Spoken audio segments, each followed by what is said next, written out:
وقار الزمان کیانی کی خبر شامل کرتے ہیں۔ سعودی عرب کے شہر جدہ میں پاک کشمیر قومی یکجہتی فورم کی جانب سے یوم دفاع پاکستان کے حوالے سے تقریب کا اہتمام کیا گیا، جس میں تمام سیاسی پارٹیز اور فورم کے ذمہ داران نے شرکت کی۔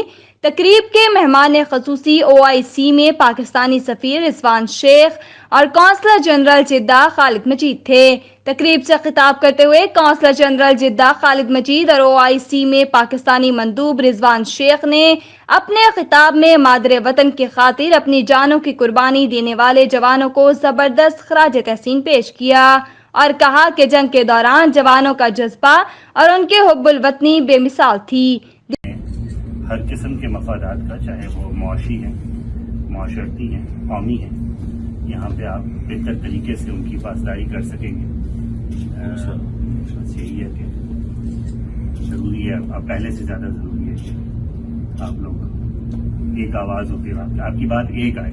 بالکل، ایسا نہ ہو کہ ایک کہیں سے آئے اور کوئی دوسرا کچھ اس کی کسی اور فریکوینسی پہ بات کر رہا ہوں۔ دیگر مقررین نے خطاب کرتے ہوئے کہا کہ مقبوضہ کشمیر خطے میں پائیدار امن کے قیام اور تقسیم کا ایک نامکمل ایجنڈا ہے، جسے اقوام متحدہ کی قراردادوں اور کشمیری عوام کی خواہش کے مطابق حل ہونا چاہیے۔ میں انتہائی شکر گزار ہوں کہ